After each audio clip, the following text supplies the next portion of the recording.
Hello बच्चों, स्वागत है आप सभी का कुसुम संस्कृत एकेडमी चैनल पर। तो बच्चों, जो कि हमने अपना एस्टेटस संस्कृत के लिए जो टीजीटी पीजीटी का टॉपिक वाइज सिलेबस स्टार्ट किया है, उसमें आज हमारी जो है 8वीं क्लास है ये, ठीक है। और इससे पहले हमारी 7 क्लासेज हो चुकी हैं, जिसमें कि हमने माहेश्वर सूत्र, वर्ण विचार और संज्ञा प्रकरण का जो टॉपिक हमारा वो क्लियर हो चुका है। और संधि प्रकरण में हमारा संधि स्वर भी कंप्लीट हो चुका है। आज की क्लास में हम जो है व्यंजन संधि करेंगे। तो उससे पहले बच्चों, मैं आपसे थोड़ी सी बात करना चाहती हूँ, जस्ट बिल्कुल थोड़ी सी, ठीक है। तो बच्चों, आपके 1-2 बच्चों के कमेंट आए हैं, उन्होंने क्लासेस देखी हैं और उन्होंने बहुत अच्छा फीडबैक भी दिया है कि मैम आप बहुत डिटेल से करवा रहे हो, थैंक यू। तो पहले उन बच्चों को थैंक यू बोलती हूँ। थैंक यू बच्चों, आप इतना अच्छा फीडबैक देने के लिए, ओके। और बच्चों, आप जो है वीडियो को लाइक भी किया करो, ठीक है। और अपनी ओर से मैं बिल्कुल 100% आपको जो है दे रही हूँ, बिल्कुल जो टॉपिक है वो क्लियर करवा रही हूँ, डिटेल में आपको समझा रही हूँ, ठीक है। और आप नोट्स बनाते चलिए अपने, ओके, ताकि आपका जो टॉपिक क्लियर हो जाए। आपको बार बार जो वहाँ से आप रिवाइज़ करते रहें, आप बार बार चीज़ों को रिवाइज़ करेंगे तो आपका जो है वो क्लियर होता चलेगा कंटेंट, ठीक है। तो बच्चों चलिए शुरू करते हैं हम व्यंजन। और बच्चों लाइक भी किया करो, ठीक है। साथ में आप लाइक करोगे तो वो जो है वीडियो अन्य बच्चों तक भी पहुंचेगी। और चैनल को सब्सक्राइब करके रखिए और बेल आइकन को दबा दीजिए ताकि आपको नोटिफिकेशन मिलता रहे हर क्लास का, ओके। तो चलिए शुरू करते हैं व्यंजन संधि। व्यंजन संधि क्या होती है, ठीक है। ये थोड़ा मोटा हो गया, ओके। तो चलिए चलते हैं, करते हैं शुरू। व्यंजन संधि क्या होता है? व्यंजन संधि होता है दो व्यंजन वर्णों, ठीक है, दो व्यंजन वर्णों अथवा स्वर या व्यंजन वर्णों के मेल से उत्पन्न विकार को व्यंजन संधि कहते हैं। यानी कि दो पद जो होते हैं हमारे, ठीक है, हमारे 2 पद होते हैं, उनमें या तो दोनों जो पूर्व पद एक पूर्व पद होता है और एक उत्तर पद होता है, ठीक है। पूर्व पद में जो अंतिम वर्ण होता है और जो उत्तर पद का जो प्रारंभिक वर्ण होता है, या तो वो दोनों व्यंजन हो, ठीक है, या तो व्यंजन हो या फिर उनमें एक स्वर हो और एक व्यंजन हो, तो वो क्या हो जाता है, वो उनके कारण जो विकार उत्पन्न होगा, जो परिवर्तन होएगा शब्द में, वो व्यंजन संधि होगा, ठीक है। अगर दोनों स्वर होंगे तो वो स्वर संधि हो जाएगा। अगर दोनों व्यंजन हो या फिर एक स्वर हो और एक व्यंजन हो तो वो हो जाता हमारा व्यंजन संधि, ठीक है। आगे हैं व्यंजन संधि के भेद।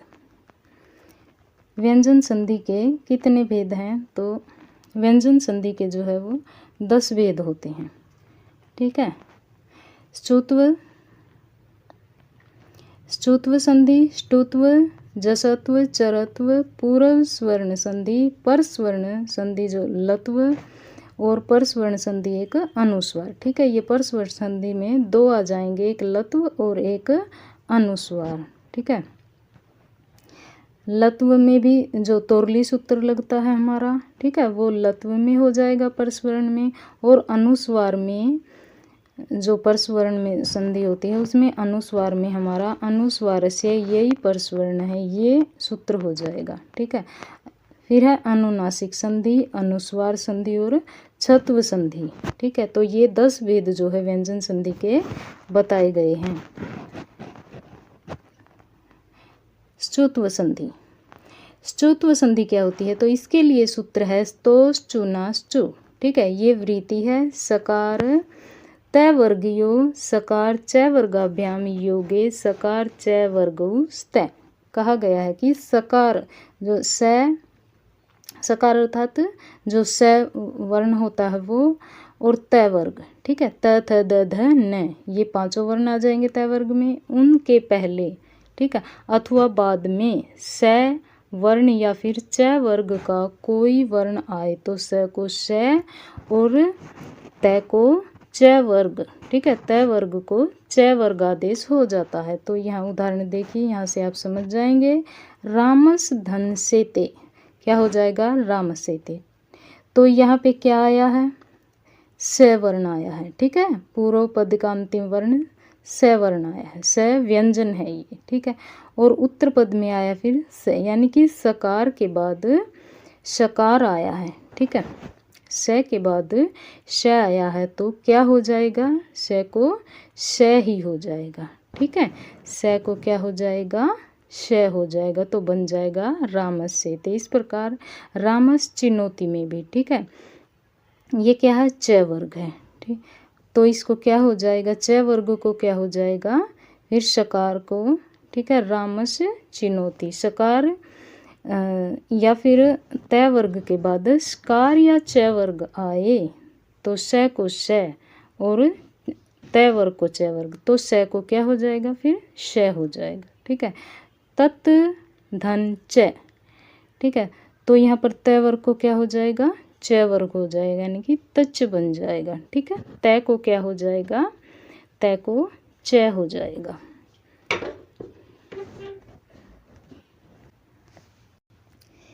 यज धन न, ठीक है, यहाँ पे तकार क्या है, यहाँ पर जो त वर्ग है वो बाद में आया है और जो च वर्ग है वो पहले दिया हुआ है, तो इन्होंने बताया कि पहले या बाद में, ठीक है, कहीं भी हो, या पहले हो या फिर बाद में हो, सकार तय वर्ग के जो स और च वर्ग है वो पहले हो या बाद में हो तो उसको क्या हो जाएगा, स्कार और च वर्ग ही हो जाएगा।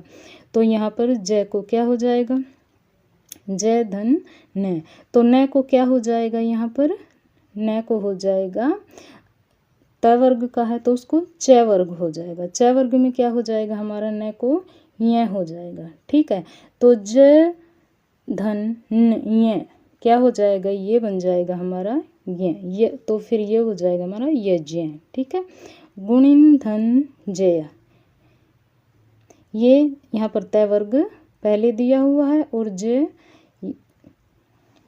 ये जो च वर्ग है ये बाद में दिया हुआ है, ठीक है, तो तय वर्ग को च वर्ग हो जाएगा, न को क्या हो जाएगा, य हो जाएगा, ठीक है, गुणिंज्य यहाँ पर बाद में था तो इसलिए य होकर ज और ये क्या हो जाता है, ये बन जाता है, ठीक है, ये ज।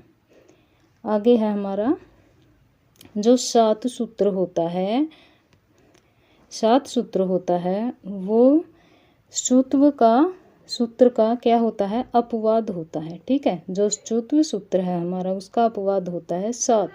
इसमें कहा गया है कि यदि पदांत में स वर्ण हो और उत्तर पद तय वर्ग का हो तो तय वर्ग का कोई वर्ण हो तो इस सूत्र से चौथव संधि का निषेध होता है, जैसे प्रसधन, ठीक है, क्या हो जाएगा, प्रश्न यहाँ पर, और विषधन क्या हो जाएगा, विष्ण, यानी कि यहाँ पर जो तय वर्ग के पहले जो स दिया हुआ है, ठीक है, स वर्ण जो होता है वो उत्तर पद तय वर्ग का कोई वर्ण हो, उत्तर पद में तय वर्ग का कोई वर्ण हो और प्रारंभ में स हो तो फिर चौथव संधि वहाँ पर प्रयोग नहीं होती है, ठीक है, तो ये ध्यान रखना, यही जो है उदाहरण पूछे जाते हैं, ये 2 ही उदाहरण है इसके 7 सूत्र के, तो ये आपको ध्यान रखनी है, प्रश्न है और विष्ण है, ठीक है, यही पूछे जाते हैं और आपसे कोई एक्स्ट्रा नहीं पूछा जाता है बाहर से।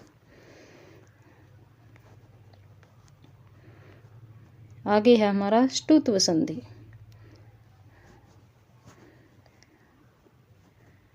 ठीक है, ष्टुत्व संधि, इसके लिए सूत्र है स्टुना स्टु, स्तो स्टुना स्टु, ये होता है स्तो स्टुना स्टु, वृत्ति है स्तो स्टुना योग स्टु स्यात्, ठीक है, अर्थात स या तय वर्ग के पहले या बाद में स या तय वर्ग आ जाए तो क्या होता है, स के स्थान पर स हो जाएगा और तय वर्ग के स्थान पर तय वर्ग हो जाएगा, ठीक है, चौथव में तो स को श और तय वर्ग को च वर्ग हुआ था, ठीक है, और ष्टुत्व में क्या हो जाएगा, स या तय वर्ग हो जाएगा, स और तय वर्ग को, जैसे रामस षष्ठ है, ठीक है, यहाँ पर ये श है तो यहाँ पर इस स को भी यही हो जाएगा, रामस षष्ठ है।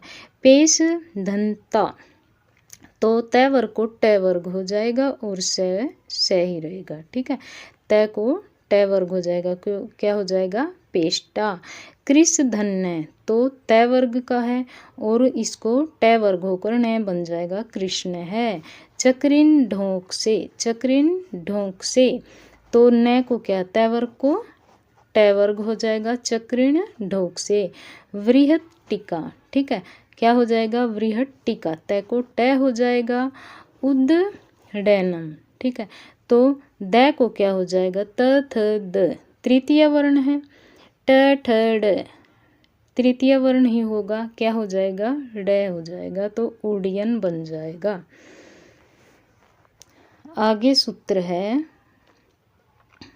आगे जो अपवाद होते हैं ष्टुत्व के, देखो सचुत्व का तो एक ही अपवाद है, कौन सा है, वो 7 सूत्र है, ठीक है, और ष्टुत्व संधि के जो हैं वो 2 अपवाद हैं, कौन से, तोसी और नय पदांता टोरनाम, ये 2 अपवाद दिए होते हैं किसके, ष्टुत्व संधि के।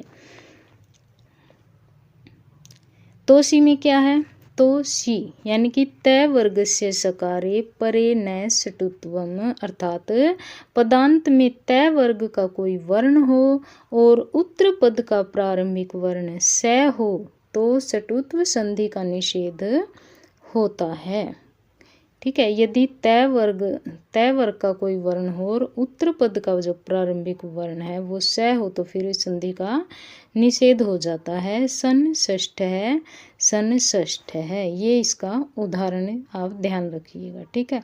आगे है नय पदांत टोरनामी, कहा गया है कि यदि पदांत में ट वर्ण हो, ठीक है, पद के अंत में यदि ट वर्ण हो तो ष्टुत्व संधि का निषेध होता है, ठीक है। सट धन ते, तो ये ट वर्ण है पद के अंत में, तो यहाँ पर ये ष्टुत्व संधि नहीं होगी, ऐसे कैसे आएगा, सट ते और सट संत है, सट संत है, ये 2 उदाहरण, सट संत और सट ते ये नय पदांता टोर नाम के हैं, और सन षष्ठ है ये जो है तो सी इस सूत्र का है।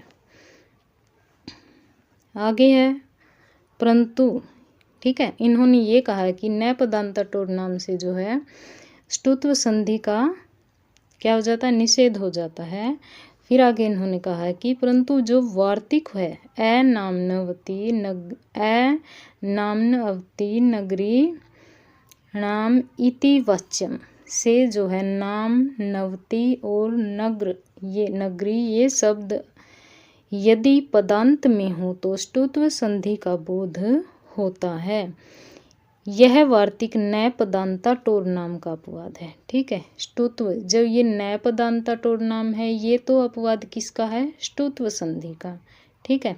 और ये जो वार्तिक है ये है नय पदांता टोर नाम का, ठीक है।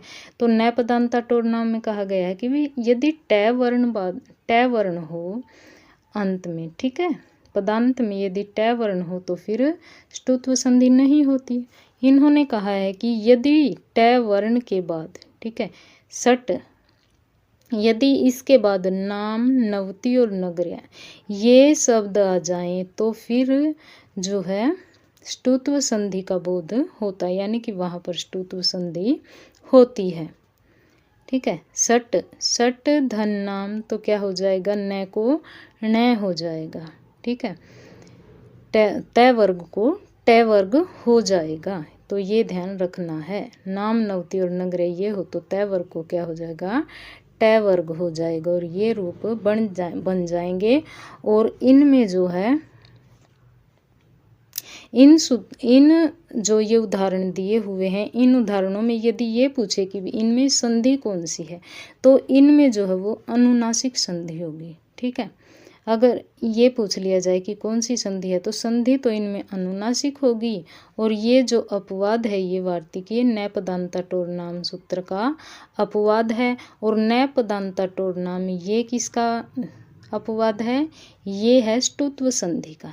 तो कहीं आप ये ना सोच लो कि मैम ये तो ष्टुत्व संधि का उदाहरण है, क्योंकि इसमें ष्टुत्व का बोध हो रहा है, पर नहीं, ध्यान रखना है कि ये अनुनासिक संधि का उदाहरण है, ठीक है। आगे है जसत्व संधि। जसत्व संधि का सूत्र है झलाम जसोअंते पदांते झलाम जसहस्यु, ये वार्तिक है, ठीक है। तो क्या कहा गया है कि जो झल हों, ठीक है। जो पदांत में पूर्व पद में झल हो और बाद में स्वर हो या फिर हर्ष प्रत्याहार का कोई वर्ण हो तो जो है झलों को क्या हो जाता है, जस आदेश हो जाता है। तो ये देखिए झल में कौन कौन से वर्ण आते हैं। झल में हमारा प्रथम द्वितीय तृतीय चतुर्थ वर्ण आता है वर्गों का, और ऊष्म वर्ण आ जाते हैं। ठीक है, ऊष्म वर्ण में कौन कौन से होते हैं, श और है, ये ऊष्म वर्ण में आ जाते हैं। और हस प्रत्याहार में कौन से आते हैं, ह य व र ल और पांचवा चौथा और तीसरा वर्ण। ठीक है, जस में कौन से आते हैं, जस में हमारे सभी जो तृतीय वर्ण होते हैं वर्गों के वो आ जाते हैं। यानी कि जब गण दस, ये जो हमारा सूत्र है, इससे जस में सभी तृतीय वर्ण आ जाते हैं।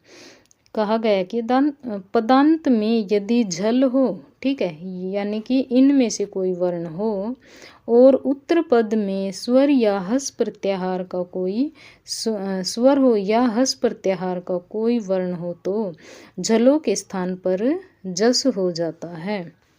झलों को क्या हो जाता है, जस हो जाता है। ये उदाहरण है जैसे दिक अंबर, दिगंबर। ठीक है, तो बाद में क्या आया, स्वर आया है। ठीक है, ये झल है। बाद में क्या है, स्वर आया है, तो क को क्या हो जाएगा, क को हो जाएगा तृतीय वर्ण जस हो जाएगा, यानी कि क को हो जाएगा ग, क ख ग, ग हो जाएगा। च को क्या हो जाएगा, च छ ज, च को हो जाएगा ज, अजंत है। उसी प्रकार क को ग होकर वागीश बन जाएगा, और प्राक धन एव में क को क्या हो जाएगा, तृतीय वर्ण ग हो जाएगा, प्रागेव बन जाएगा। ठीक है, तो बच्चों कमेंट ज़रूर करते रहना, मुझे भी मोटिवेशन मिलता है आपके लिए। ऐसे ही मैं जो है अच्छे से वीडियो लेकर आती रहूँगी। कंटेंट आपको जो है बिल्कुल 100% ऐसे ही मिलता रहेगा। तो वीडियो को ज़रूर लाइक कीजिए और जो है कमेंट ज़रूर कीजिए। ओके, तो चलिए आगे है हमारी चरत्व संधि। चरत्व संधि का सूत्र जो है वो है खरीच। ठीक है, यदि पदांत में झल, ठीक है, झल वर्ण हो तथा उत्तर पद के प्रारंभ में खर हो, खर में प्रथम द्वितीय से ये वर्ण आते हैं। अगर ये हो तो पदांत को उसी वर्ग का प्रथम वर्ण यानी कि चर, चर में सभी प्रथम वर्ण आ जाते हैं, तो इनको क्या हो जाता है, चर आदेश हो जाता है। जैसे चर च झ, एक मिनट, चट तव, जो ये हमारे माहेश्वर सूत्रों में दिए होते हैं, ये हमारा कप चटत, कप चट तव, खफ छटत चट तव कप य। ठीक है, ये तीन सूत्र, ये जो दो सूत्र होते हैं इनमें प्रथम द्वितीय वर्ण आ जाते हैं। तो ये खफ छठत चट तव, तो च से शुरू होते हैं, चट तव और कप य, सस सर। ठीक है, ये है ना हमारा सूत्र, ये एक मिनट, ख फ छ, खफ छठ थ, चट त और व, यहाँ तक। ठीक है, खफ छठत चट तव, फिर है क प य, कपय, फिर है शस सर, स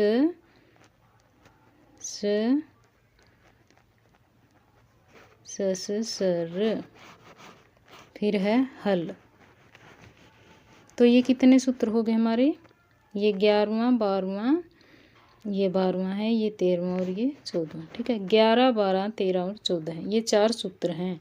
इनमें ख फ छ ठ थ ये तो हो गए द्वितीय वर्ण, सभी वर्गों के द्वितीय वर्ण हो गए। और च से च ट त व, क प य, तो व और ये तो क्या हो जाएंगे, ये तो इत संज्ञक हैं। ठीक है, इनको काउंट नहीं किया जाता है, तो कौन से गिने जाएंगे, च ट त और क और प। ठीक है, ये सभी वर्गों के प्रथम वर्ण हैं। और फिर इन्होंने कहा कि चर, तो सर, ठीक है, तो ये भी आ जाएंगे। च ट त क प स, ठीक है, ये वर्ण हों यानी कि चर ये वर्ण हों तो फिर जो है क्या इनको, ये जो चर में प्रथम वर्ण होते हैं ये आदेश हो जाते हैं यदि खर हो तो, ठीक है, झल के बाद खर हो तो फिर उनको चर आदेश हो जाता है। जैसे उद धन कर्ष है तो द को क्या हो जाएगा, तय हो जाएगा, ठीक है। द जो है वो कौन सा है हमारा, तृतीय वर्ण है, और तृतीय वर्ण किस में आते हैं, झल में आते हैं, ठीक है, पदांत में झल है। और उत्तर पद का जो ये प्रथम वर्ण है ये क्या हो जाएगा, ये खर है, ठीक है। झल के बाद यदि खर हो तो फिर क्या हो जाएगा, चर हो जाएगा, यानी कि द को तय हो गया। यहाँ पर भी द को तय होकर बन जाएगा उत्तरम, और उद धन थानम क्या हो जाएगा, उत्थानम, और विपद धन काल विपत काल। आगे है पूर्व सवर्ण संधि। पूर्व सवर्ण संधि का जो सूत्र होता है वो है झयो हो अन्यत्र श्याम। इसके लिए वृत्ति है झय प्रत्यय हस्य व पूर्व सवर्ण। यह स्वतंत्र संधि न होकर जो जसत्व संधि का ही वैकल्पिक रूप होती है, ठीक है। और इसमें जसत्व आदेश होता है, जसत्व आदेश यानी कि तृतीय वर्ण, ठीक है। और यदि उत्तर पद का प्रारंभिक वर्ण है हो तो पूर्व सवर्ण पहले वाले का यानी कि चतुर्थ वर्ण आदेश होता है। यानी कि जो है यहाँ से देखिए वाक धन हरि, ठीक है, वाक धन हरि तो है क्या है, इसमें है आया हुआ है, ठीक है, उत्तर पद में है दिया हुआ है तो फिर है को क्या हो जाएगा, कै को क्या हो जाएगा, जसत्व आदेश होकर क्या बन जाएगा, ग बन जाएगा। और है को क्या हो जाएगा, पूर्व सवर्ण, ठीक है, यानी कि चतुर्थ हो जाएगा, ग का चतुर्थ घ, ठीक है, तो बन जाएगा वाघरी। उसी प्रकार तय को बन जाएगा द, और है को जो है सवर्ण होकर चतुर्थ वर्ण जो है ध बन जाएगा, पद्धति ये बन जाएगा, ठीक है। तो बच्चों आई होप आपको अच्छे से समझ में आ रहा होगा।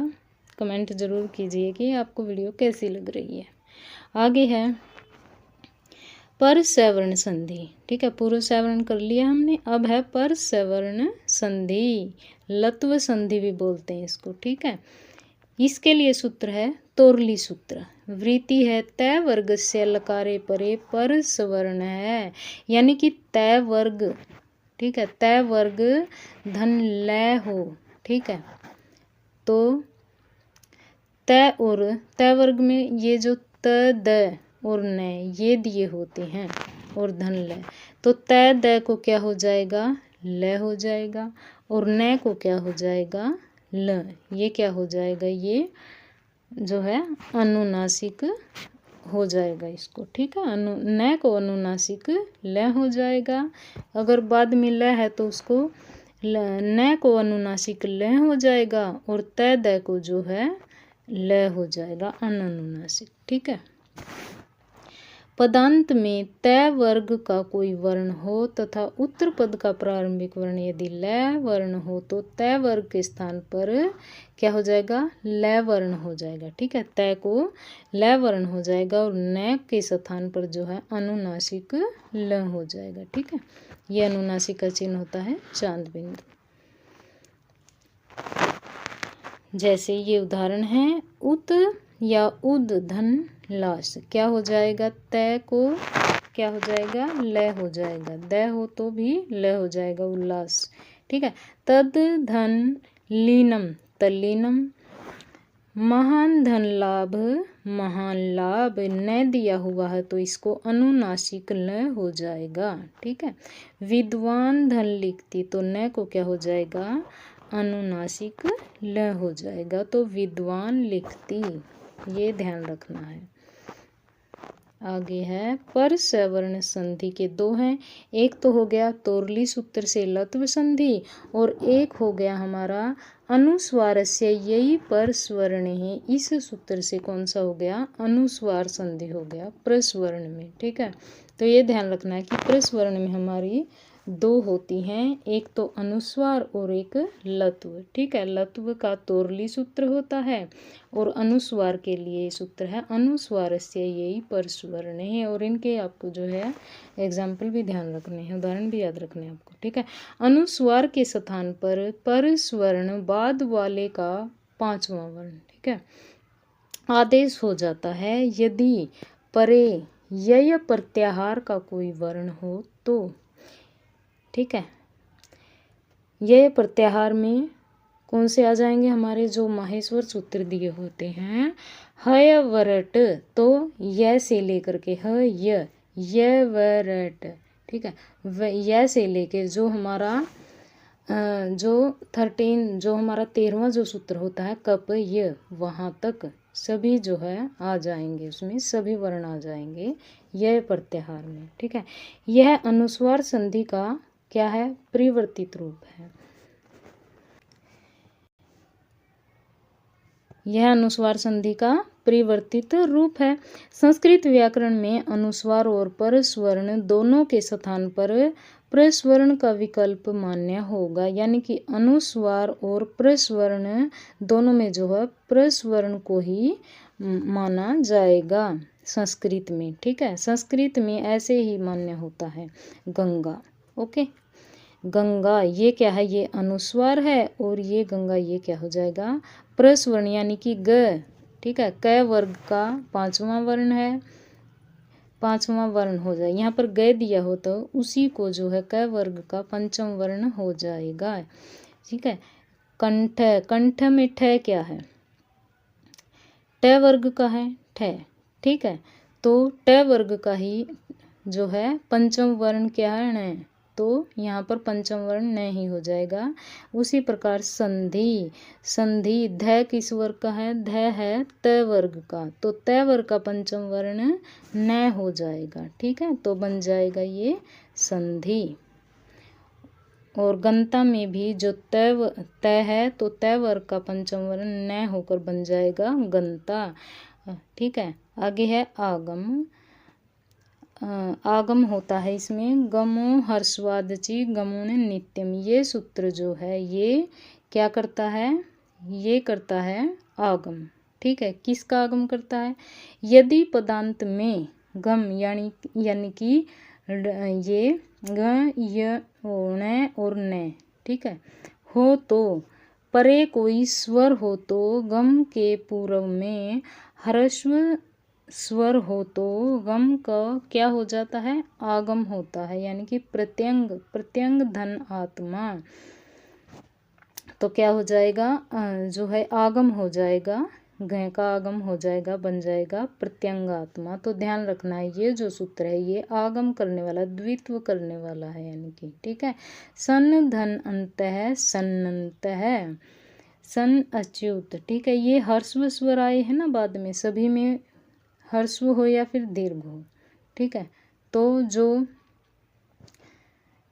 अच्छे से समझ के करना है इसको। ठीक है, कि गम हो तो, ठीक है, पदांत में यदि गम हो तो यानी कि गण और न में से कोई वर्ण हो और बाद में कोई भी स्वर हर्स्व या दीर्घ कोई स्वर हो तो फिर गम के पूर्व में हर्स्व स्वर। ठीक है, तो पूर्व में हर्स्व प्रत्यंग, य में क्या है हर्स्व अ है। ठीक है, स में भी हर्स्व अ है, सन में भी श में हर्स्व अ है और कस्मिन में भी हर्स्व अ है। ठीक है, और बाद में स्वर भी दिया हुआ है।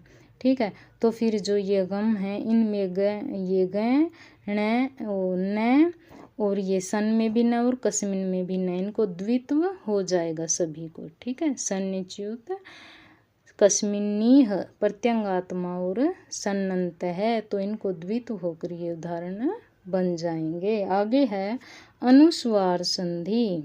अनुस्वार संधि के लिए सूत्र है मो अनुस्वार है, वृत्ति है म अंतस्य है, म अंतस्य पदस्य अनुस्वारो हलि, यानी कि यदि पदांत में मैं हो, ठीक है। पद के अंत में मैं हो और उत्तर पद के प्रारंभ में व्यंजन वर्ण हो तो मैं को अनुस्वार आदेश हो जाता है।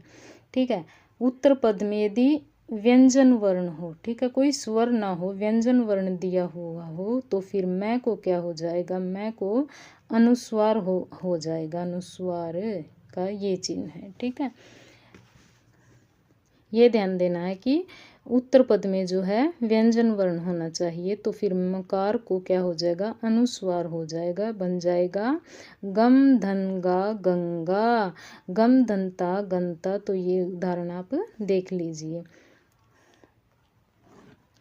फिर है कि अनुस्वार जो है केवल मैं को होता है। ठीक है। इस सूत्र से अनुस्वार से क्या है, अनुस्वार केवल मैं को होता है, परंतु अशंत अस धन अंत शब्दों के योग में न को भी अनुस्वार हो जाता है। ठीक है।